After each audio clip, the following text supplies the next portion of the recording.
So hello and welcome to I thought we were on the same page, Creative Direction 101. I am Kacper Szymczak and I'm the CEO and Creative Director of Artificer.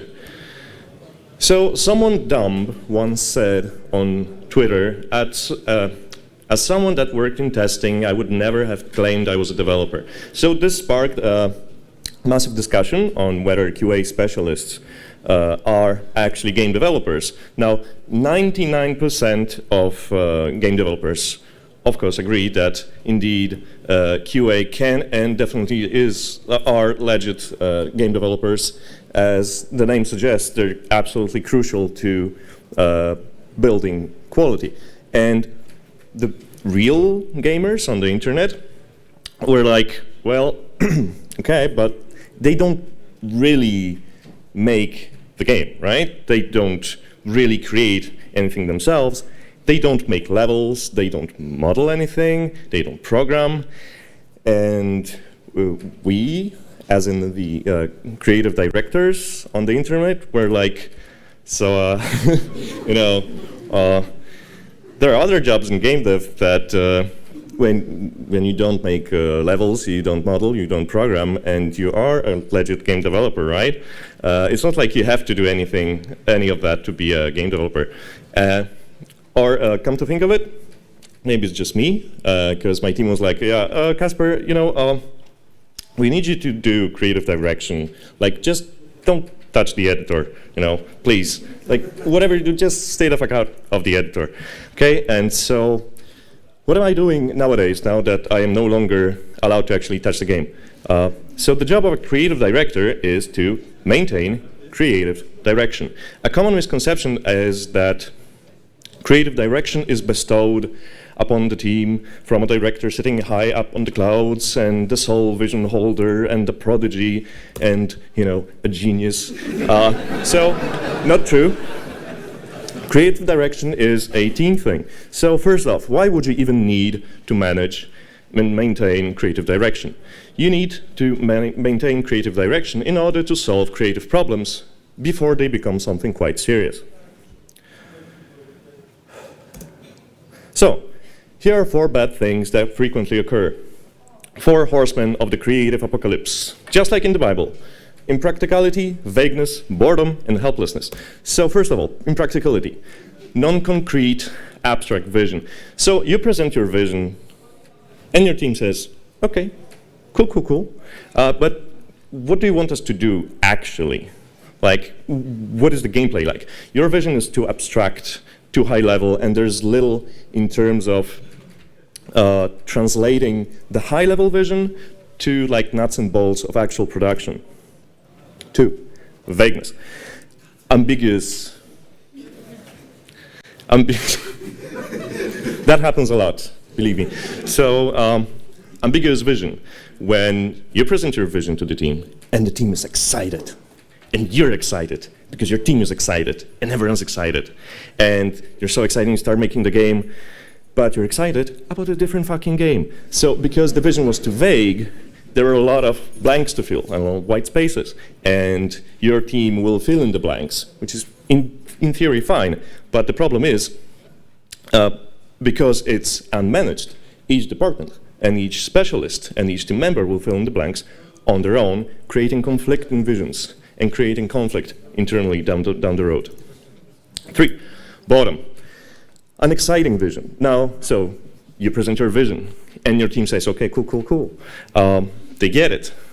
They're just not excited to do it. So your team needs a reason to believe.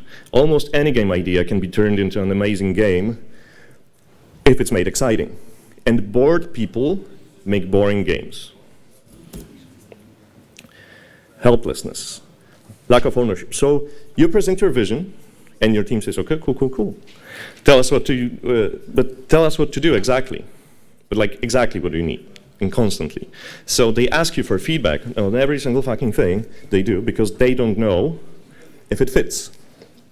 That's a problem because you need to distribute and transfer ownership because you're not an expert at everything. So for example, you might not know what can be achieved in visual effects, right? VFX.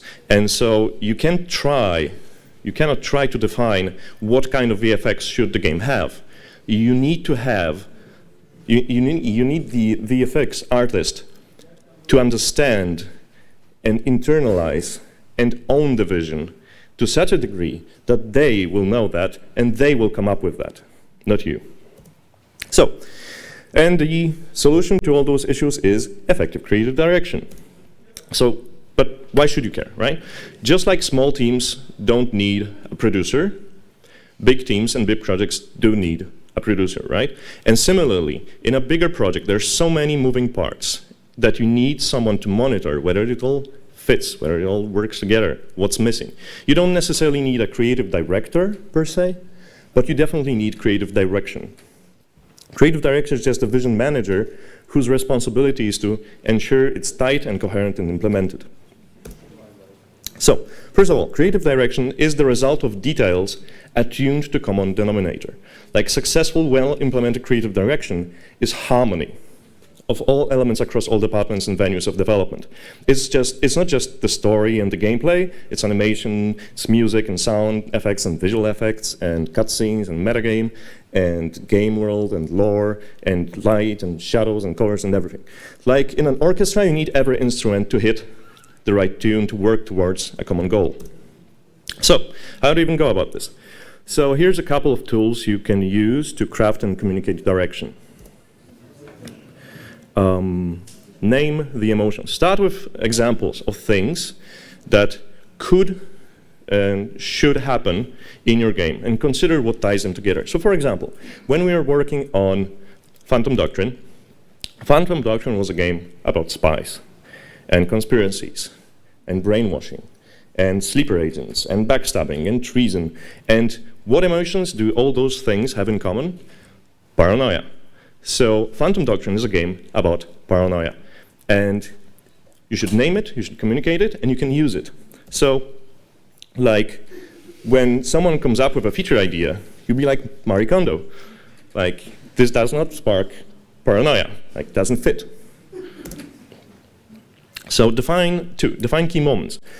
Go down to details, second by second, and describe what defines that experience that you're going for. So, for example, in our game Homicidal All-Stars that we just revealed, that you should wishlist and then buy. So, get sidetracked. Yeah, wishlist and buy, yeah, Homicidal. So, what does it mean to be on a show, right? It's a game about a brutal TV show in the future. So, what does it mean? So, go down into, like, teeny tiny details of that. So, you start in the backstage. You're nervous, but determined and ready, right? And you hear just the music in the area, right? You hear the muffled commentator announcing your entrance. You hear the audience chanting your name, Maximus, Maximus. So that's obviously stolen from Gladiator, but that's how we work with references. You just fucking steal. And that's a key moment that makes the game experience unique from all the other games out there. Also, if you know your cinema right, it's very easy to pick out references like that. Uncharted references. So you all know it's extremely important to work with reference materials. But you can't just list references. You have to chart them and organize them. And you need to know why there are references and what you need out of them. For example, I was surprised to find how differently members of our team perceived the movie Hunger Games. We had a big miscommunication there. So to me, it was a brutal TV show, but with some high school teenage drama on top. Like Squid Game, but toned down for teenagers, right? I have watched it, and I have watched it just after watching Running Man. So I feel like Running Man for kids, right? But for example, our writer, Evan Skolnick, had a completely different perspective on that movie. From the story point of view, compared to the Running Man, it was far more dramatic because if you compare the two movies, one is about convicted criminals fighting for their life, and the other one is about innocent kids fighting for their life, right? So here's a specific example how we charted references for Homicidal All-Stars. So we went out to map out the tone of the game, and we laid out on two axes. How optimistic is the story, and how many jokes are there? So for example, Manhunt is straight up sadistic, right? And Oh, the animation got fucked up. Anyways, so Hunger Games is dystopic but has a positive hero, but no humor. Gladiator is significantly more optimistic, but still no jokes. Running Man, on the end of the scale, is similar story, but has tons of jokes, mostly bad ones. And Dread is dark and has one-liners, but no other comedic content. And RoboCop has some comedic content, but less than Running Man. And our brutal TV show is somewhere in the middle.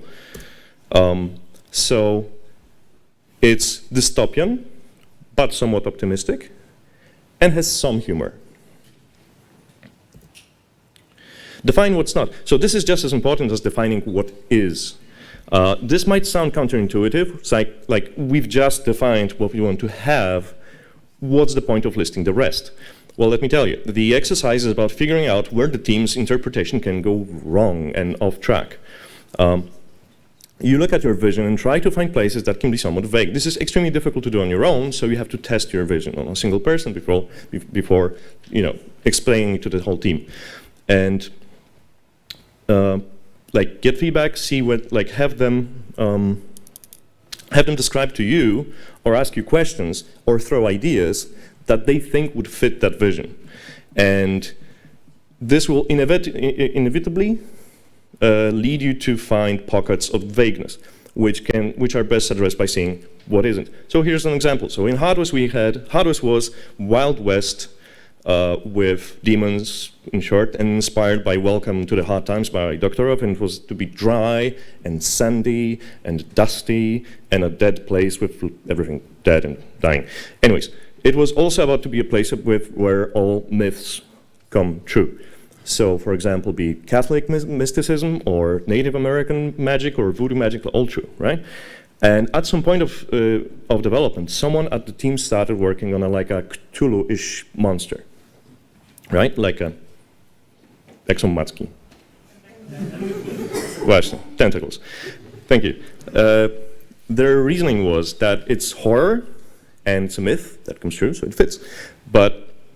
So it makes sense. But this flew directly in the face of the dry pillar, right?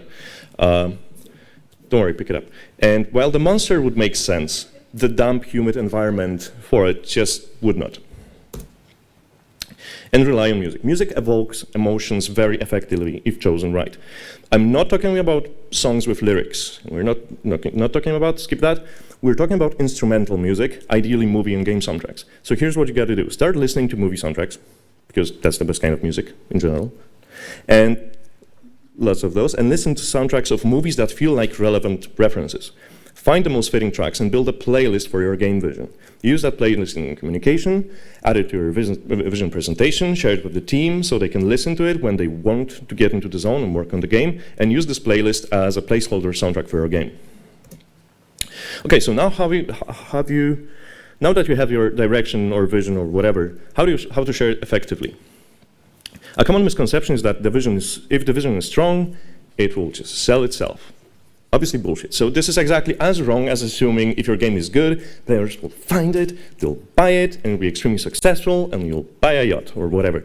So you should always sell your vision in an exciting manner, and your presentation of the vision should be like a experience, like a microdose of the experience you want the game to deliver. So Homicidal All-Stars is a brutal TV show game. So the vision deck had a techno soundtrack, strong gritty language, blood splatters all over the deck, and it's a fast, punchy presentation. Paraphrasing is a very effective communication technique. The way it works is you tell something to someone, and then you ask them to tell it back to you in their own words, to make sure you understand each other. And this is kind of like that. So you have the team co-author the vision and direction, let them speak their language. As in, each department works on their part. How will they execute this vision in their department, in their specialization, if they're in their area of expertise, and present it to the team. And as a team, you internalize that. You provide feedback and ensure that you're all on the same page. And now your team co-created the vision and co-owns the vision. How do you sort out disagreements? So every now and then, someone will be developing something that you feel it doesn't really fit.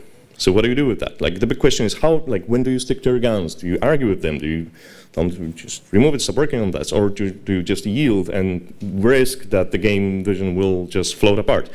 So here's what you got to do. Analyze it really well and look for contradictions with what had been established so far. And if you find a contradiction, explain to them how and why will they create what they create contradicts what you agreed on. Maybe you need to develop your vision a bit further and tell them, well, I didn't put that in the original vision, but this doesn't really fit because there's this additional new part that I have to add, and that's perfectly fine. And there's no contradiction, you might just be wrong, and you need to let the vision grow through what that person created. So beyond all the problems you'll be avoiding, there are some secret additional profits you might have. First of all, if your vision is tight, it's far more difficult to meddle with it. For example, stakeholders will find it far more difficult to suggest big changes you might not like. So a coherent vision will save you money, and it will save you time, so it will save you money and money. Second, players and reviewers will feel how it all works together, and they will appreciate it. So for example, here's a quote from press: "I like how consistently Artificer pulls through the topic of reality TV." Or "Homicidal All-Stars is a wonderful love letter to the satirical action movies of the 1980s. Because after all, at the end of the day, gaming is all about the magic of being someone else. Somewhere else doing something else. And creative direction is how you create that magic, how you create that mood, and how you make it convincing. It's how you make that magic come true. Thank you. And as always, I will post the slides online on Artificer's social media. If you like the talk, please rate it. If there's a rating app, I don't even know. If you did not like it, don't. And we're always hiring exceptional talent. We're a measure twice, cut once kind of studio. We believe a good process is king, and we envision Artificer to become the best studio for ambitious creatives, but in a sustainable way without demanding any personal sacrifices. That would be nice. And we're always hiring people, especially those who know very well what they want. So we have like 7 more minutes or so. If you have any questions, please go ahead. And if you don't, I have a bonus thing to show you. Okay, right. So what I'll do is I'll super quickly, we already failed the super quickly part. I'll want to show you the vision deck for Homicidal All-Stars. Okay. But I'll be talking really fast now, even faster, so sorry for that. I hope the Wi-Fi is working. Do we have sound? Let's have sound.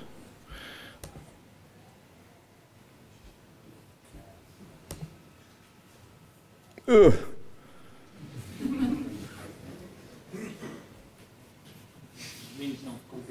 Kurwa. Tu o? Nie, pokaż tam to. No powinno być to. Well, it doesn't work with without the music. I think it's...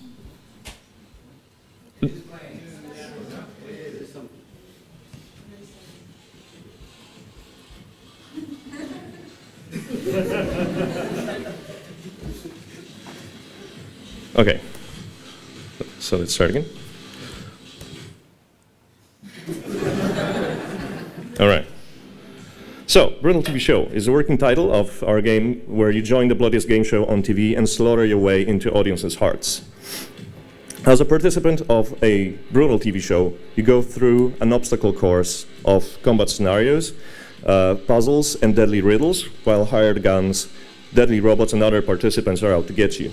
Be a warrior, become a star, and win the game.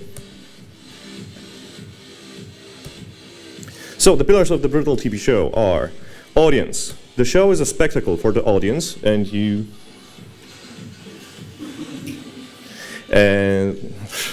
need to win over the crowd to win the show. Live ratings are a big deal, and there's a commenter type hype man that communicates with the audience. Ultra-violence. The audience is heartless and expects brutal violence. Many show participants are sadistic. There are finisher moves to dazzle the audience, and arena environments are designed to support brutality. Nasty and deadly.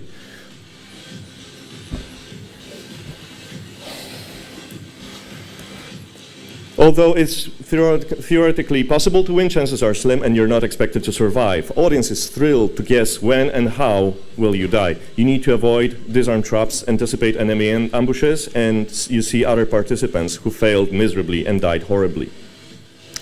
And the next pillar is show director. No one can break the rules except the show director. Their job is to keep things interesting for the audience, and they orchestrate dramatic twists and turns at the expense and risk of death of participants. And show director makes up arbitrary rules. I should have disabled the animations. Become a star. Evading death makes you increasingly famous. Your media, banner, poster presence increases as you get better. As a star, you become a marketing product and an actor in product placement. Well, that we didn't really do. Anyways, to sum up, pillars of brutal TV show: audience, ultra-violence, arbitrary rules, and show director. And nice to have expansion showbiz, which we also didn't do. Anyways, story and meaning. Okay, so we did that. And high-level story progression. Hero is forced into the arena either by incarceration, a Running Man, or blackmail, love on sister, whatever. Immoral system needs to be dealt with. Success in the arena is a prerequisite to dealing with the system and can't affect it till you win it. And hero goes off script, attacks the system and or its leadership, and gameplay details should also reflect change and evolution at this stage. And the topics we want to explore is the morality of violence for entertainment, the privilege gap between watchers and competitors, and the relationship between real life and TV. And this translates into gameplay that you have to win the fight and fight the enemies within the constraints of a simple, made-up, arbitrary and gamey match rules and objectives. Dazzle the crowd. Appeal to the crowd through combos, finishers, meeting their requests, and well-timed one-liners. Player agency in exploration is to survive, escape death traps, and solve puzzles set up by the showrunners. Suit up, solve riddles and quizzes to obtain better equipment, and be famous. Deal with sponsors, sign autographs to build your reputation and personal brand. And that's it. Thank you.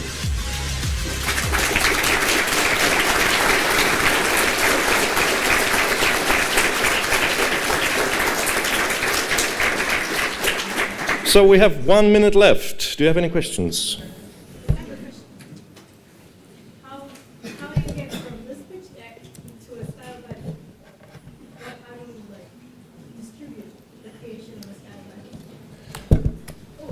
Style Bible.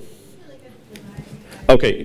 So this is what I showed to the team, and the team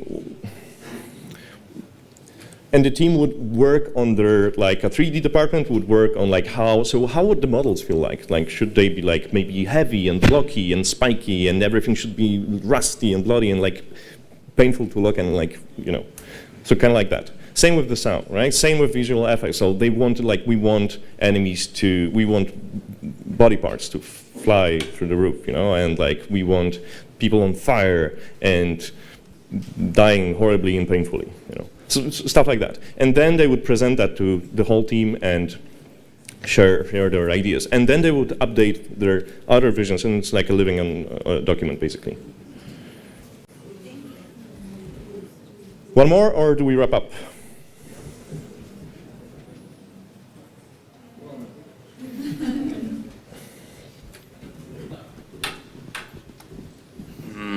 Hello. I want to ask how much of work was it just you for this presentation, and how much was done as a team before this point where you reached, this is our theme, this is our goal? Well, that's, I don't know. it's a lot of back and forth, and like whenever you create something, you talk to people and you test ideas and like, what do you think about that? Like, for example, when we did Phantom Doctrine, I came to my business partner and said like, what do you think about reptilians? He's like, yeah, no. And so no reptilians in Phantom Doctrine. So you know, it's situations like that. It's a constant dialogue, really. I did the slides though, but someone much better than me did the images for the slides. So. And can I elaborate maybe a bit more? Yep. At what point in the project was this stage done? So was it like first few months, half a year? So I'm trying to make it as soon as possible. It's like, I would say it's like the 4th version where it constantly evolves. So you start with a very simple deck that has no music, or no, now I start with, you know, I start with music first. Like that's the first thing I put in the deck.